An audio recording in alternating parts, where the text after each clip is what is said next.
What's happening right now at 9:45 as we follow Red Plastic Bag and Something's Happening is 15 minutes of substance, and it's with the kind compliments of the National Council on Substance Abuse. And it's time for me to say good morning to Makeda Bourne and to Kevin Watson, aka Sluggy Dan. They're both on the line. I say good morning to both of you and welcome to VOB 92.9 FM. Good morning, Ronnie. Good morning, Barbados. Makeda, what's our focus today? Because there's always something special that you prepare for Fridays. Oh, yes. This Friday, we are looking at a very interesting topic that relates to youth and music and what impact does music have on the youth. And who do you have partnering with you today? Today, we have Kevin, who is with us to speak some more on as we go into this discussion for the next 15 minutes on the youth and the impact of music. Kevin, you're there? Yes, please. I'm here. Of course, I'm here. Morning, VOB. Morning to all my people on VOB Country. And thanks for having me. And good morning, my brother Ronnie. Hope that you are well. Greetings. Well, indeed. So let's kick off because we know Brass Tax is coming at 10. Music and the youth. Your thoughts? Ooh. But I'm happy that you asked such a question. As it relates to music and the youth is a big discussion. A lot of persons believe that, especially some artists, that, I'm just writing the music, I'm just singing just because I love it. But we want persons to understand the power of music. Research clearly shows that at developmental stages, music helps to shape and develop one's brain, especially children and adolescents. That is why, panel, that you will find from nursery school, we sing what we want the children to learn, and we put it in some form of in rhythm that they can remember. So at each developmental stage, psychologists and different fields always say to us that there is power in rhythm and music. So with that rhythm, then guess what? The lyrics will stick in whether you are paying attention or not to it. So my thoughts, music is powerful and we have to be careful of what we are allowing to get into our brains. Kevin? Yes, please. Agreed. What I would say that music is one of the things and probably the main thing that you can use to broach any subject, any topic, any discussion, or to teach anything in school. You can use music. I remember the National Cultural Foundation and Dr. Stefan Walker and others doing like the tables and the alphabet in a Tuk band rhythm. So you learning the alphabet or your ABCs in a Tuk band rhythm, which made it much more fun for the children. So that's why music is so important, is imperative when it comes to the development of children. Music and art, music and drama specifically is quite important. Like you rightfully said, at that young age, we teach children things we want to know. We use music and rhythm. Any teachers out there could attest. You got young children, especially in reception, infants A, infants B class, one young children running. You will use certain things to teach children, whether it's brush your teeth, brush your teeth, you know what I mean? Like you will use right, correct. You will use different sounds and straight away children know the correct way to brush your teeth, you know what I mean? Or never ever dash across the road, look left and right and left again. Never ever dash across the road. So you teach children how to cross the road properly using music. So this topic, ma'am, is very deep and being just looking at songs on the radio or artists and you looking at the infant stage and showing people just how powerful and important music is, how important rhythm and rhyme is. You're so correct. And one of the things that persons need to understand as well, Kevin, is that, it is so powerful, but one of the downfalls in society is that we stop implementing music as a methodology of teaching when children enter, say, infants B, class one, because we think persons are no too big. But guess what? That is some of the head time that we need to use music with adults, especially use music to get that information over. It is important that we do that. And a lot of the struggles that are happening even in secondary school, trust me, if we just put some music to it, a lot of the children will catch the word fast, they will remember it, and there'll be better grades in exams. Oh yes, that is had been tried and tested. I remember my good buddy, Mr. Randy Eastman, who's now attached to the Ministry of Education.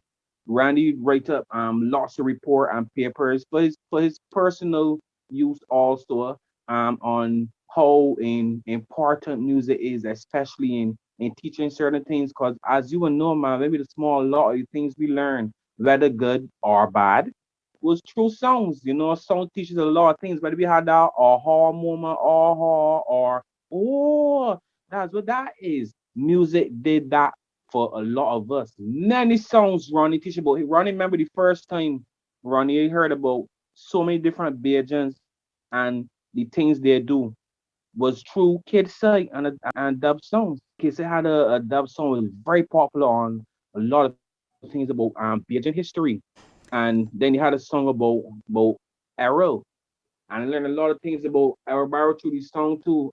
So it's so many different things you learn through music, whether it's history, whether it's about sports, because we learn about the great feats about people through music as well. Remember when I was in the police band, we were doing a song about Sagari. We were playing a song called Sagari. No, mind you know me, I'm not that old yet, so I didn't really know about this song Sagari. But by police band playing it, you went check it out. And there was so many different things this song called Sagari that the police band players speak about as it pertains to Sagari. And I thought I knew a lot about Sagari because I love cricket. And so many things I learned, and that was only because of music. Looking at the lyrics in songs, do you think what youth hear in the lyrics influences them into behavioral change? Yes, whatever you listen to, it becomes a part of the whole hippocampus, which is responsible for the memory, storing and retrieving memory, right, Ronnie? So when you put that in with rhythm, whether you are conscious of what you're putting in, it is being stored in that part of the brain. Let's prove it. Have you listeners ever find yourself singing a song and you wonder where did that come from? And you are like, I can't remember listening to this. You picked it up somewhere and you were able, and your brain just took it and snatched it, and you were singing and repeating it and you didn't even recognize. Have you ever found yourself, releasing certain vocabulary that, whether positive or negative, that you didn't even realize that you knew? Why? Because you took it in the background through music and you did not recognize. So it proves the point, and research also proves that point, that what you listen to, the lyrical content, will help build your vocab, build your values, and it will infiltrate, therefore, your attitude, your values, and your belief. So you have to be careful what you are listening to and what you are putting into your mindset, because that is what you're going to put out.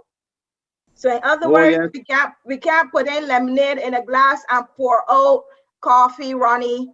Many persons think we could pour in coffee and pour out water, or pour in lemonade and get something else. I know Jesus did yes. miracles, but it don't happen so with our brain. Whatever we put in is what's gonna come out. Over to you, Kevin. And we also gotta remember the balance also, because a lot of the time the positive vibes or lyrics that we would prefer, is come as a token, like there's a cry out, because there's a lot of music that we want that shouldn't be playing, or some people feel shouldn't be playing. So then we will just start to train a positive song or two. We just gotta remember the balance, the same way how we will push certain messages non-stop, all crop over, all reggae season, all year. The same way how we will push certain messages, you gotta remember the balance. The problem is comes sometimes when you don't have the balance, because like you rightfully said, man, it will creep into your psyche, whether good or bad. It will creep into your subconscious, and you can't control what goes into your subconscious that easily. You know what I mean?